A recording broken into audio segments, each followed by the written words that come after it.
Habíamos dicho en la primera sesión que la lectura orante de la palabra conduce a un diálogo con Dios. O sea, el propósito de la lectura orante de la palabra es ponernos en diálogo con nuestro Dios. Eso es lo que hace la palabra. Que usted pueda escuchar la voz y pueda responderle. Pero ese diálogo no es posible si solamente usted es un escucha pasivo de la palabra. Nosotros muchas veces en las celebraciones litúrgicas, en la cotidianidad, somos simplemente la audiencia, ¿no?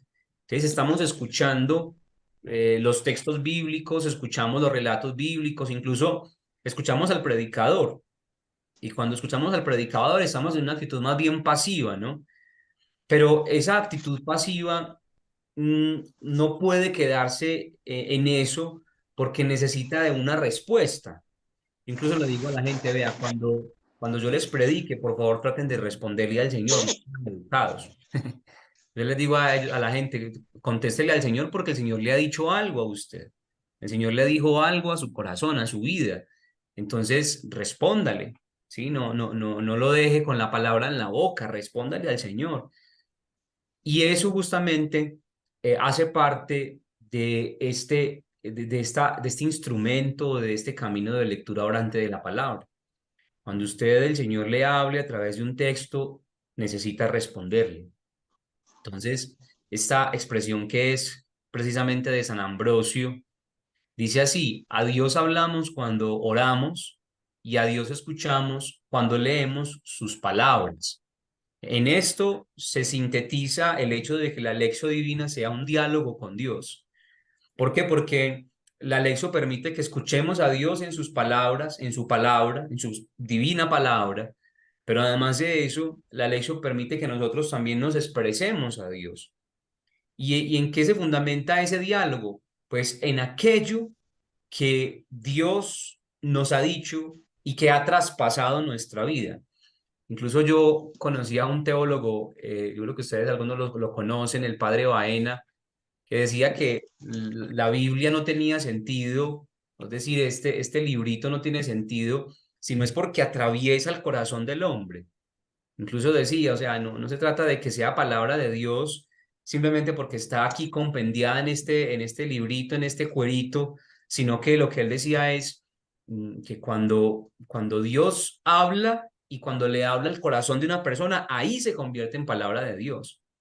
Pongo el ejemplo, muchas veces estamos distraídos y en esa distracción no alcanzamos a escuchar lo que el texto realmente dice, pero hay un momento como de iluminación, por así decirlo, es decir, momento de mucha atención en el que nos damos cuenta de un detalle de la palabra y ese detalle nos habla y traspasa nuestro corazón. Ahí es palabra de Dios. Ahí se convierte en palabra, que traspasa, que mueve el corazón del hombre. Lo que les decía con el ejemplo de María, ¿no? ¿Cuál es la actitud de María? ¿Qué es lo que pasa con María? María, cuando escucha la voz del ángel, lo que sucede dentro de ella es una gran turbación, dice el Evangelio de Lucas. El ángel entra en la presencia de María y María experimenta una gran turbación. ¿Qué significa eso? Que la palabra no dejó a María igual, que la palabra sacudió a María y ante esa palabra responde. Se preguntaba a María qué significarían esas palabras. Y ese es el detalle interesante justamente en cuanto a qué le respondemos a Dios. Entonces, para ir como sintetizando lo que he dicho en esta introducción, la lección divina, que es como una especie de escalita que vamos subiendo, una especie de escalera que vamos subiendo, nos presenta un momento en el que necesitamos, en el que debemos responderle a Dios. Es un signo innegable de que Dios ha hablado a nuestro corazón, es que no podemos evitar responderle a través de la oración. Es cuando usted se siente provocado por Dios. La semana pasada leíamos el texto de la cananea. Y en el texto de la cananea que encontrábamos una experiencia que muchas veces no alcanzamos a comprender, no comprendemos del todo. ¿Y cómo así que Jesús trata a esta mujer así? ¿Por qué la hace esperar? Entonces muchos de ustedes estaban desesperando y decían, pero es que no entiendo, este Jesús no lo entiendo. Ahí está el diálogo, ahí está el diálogo, porque justamente lo que le pasó a la cananea nos suele pasar a muchos cuando nos acercamos a Jesús, que nos sentimos indignos e incapaces de pedirle al Señor y que creemos que lo que Dios da no es para nosotros, o que es inalcanzable, o que no podemos acceder a ello. Pues entonces ese es el diálogo. En la provocación que permite la palabra, ahí comienza el diálogo. Ahí comienza el diálogo, lo que no comprendo, lo que no entiendo, lo que me genera como incluso rabia, lo que me desestabiliza, lo que me genera incomodidad, lo que me alegra, lo que me pone triste, lo que me conmueve. Ahí comienza entonces justamente la posibilidad de dialogar con la palabra. Entonces, ¿qué respondo a Dios? Y aquí hay un elemento interesante y es que yo puedo responderle a Dios de muchas maneras. O sea, hay muchas formas de responderle a Dios. La oración tiene muchos matices, tiene muchas vertientes. Cuando Dios me habla en un texto, no sé, por ejemplo, como el de la Samaritana, una escena en la que una mujer se encuentra con Jesús y este Jesús la va conquistando, la va metiendo como en su dinámica pastoral y la va envolviendo en una especie como de seducción. Incluso el texto de la Samaritana es muy interesante porque está creado en un contexto de enamoramiento. El pozo es un lugar de enamoramiento, es un lugar para enamorados. Entonces, cuando uno lee un texto como el de la Samaritana, donde se está hablando de que Jesús está enamorando a una persona, a una mujer la está enamorando y la está conduciendo hacia creer en Él como Señor y Mesías. ¿Qué me dice a mí ese texto? ¿Qué me dice a mí el texto? ¿Qué le dice a mi vida? Y más aún, ¿qué respondo yo a Dios con ese texto? ¿En qué lugar me pongo yo? Me pongo en el lugar de la Samaritana y termino adorando a Dios, adorando a Jesucristo como el Señor y Salvador. O más bien comienzo a alabarlo, es decir, a reconocer la grandeza del Señor. Cuando la samaritana reconoce que Jesús es el Mesías, se va por todo el pueblo diciendo, vengan todos a ver a uno que me ha dicho lo que yo soy.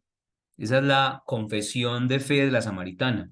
Vengan todos a ver a uno que me ha dicho lo que yo soy. Está haciendo un reconocimiento de lo que es Jesús. O también, cuando Dios me habla, yo puedo suplicar. Por ejemplo, la semana pasada que leíamos el texto de la mujer cananea, ¿qué respondíamos? Señor, sáname también a mí. También yo tengo en mi casa un endemoniado, una endemoniada, o yo mismo estoy poseído por un montón de realidades que me destruyen y que no me dejan ser quien soy o quien tú quieres que yo sea. Entonces, sáname. ¿Cómo se llama esa oración? Se llama la oración de súplica o de petición. O también algún texto me puede llevar a la oración de contrición, de pedir perdón. No sé, por ejemplo, el texto de la pecadora arrepentida, o el texto de Saqueo, o el texto del joven rico, o el texto de Pedro que traiciona a Jesús. Entonces yo digo, Señor, te pido que me perdones porque yo me comporto igual que esos personajes. Entonces, en todo caso es que este momento de la oración es importante, este momento, perdón, de la lección es importantísimo, porque es la respuesta que sale de tu corazón. Y a Dios siempre hay que responderle. A Dios siempre hay que responderle. Incluso si fuéramos un poquito más lejos y contempláramos el libro de la vida, también San Pablo nos habla del libro de la vida, es decir, del libro de la creación, a través del cual Dios también habla. Entonces nuestra vida tendría que ser una respuesta continua a lo que Dios dice a través del libro de la creación. Miren esto tan bonito, ¿no? Dios está siempre hablando en el libro de la creación, en el libro de mi propia vida. ¿Y yo qué le respondo al Señor? ¿De qué forma o de qué formas yo le respondo a Dios? Esto es muy interesante y muy importante. Entonces, la lección divina nos regala momento para responderle a Dios. ¿Qué le respondes a Dios? Desde lo que Dios te dice.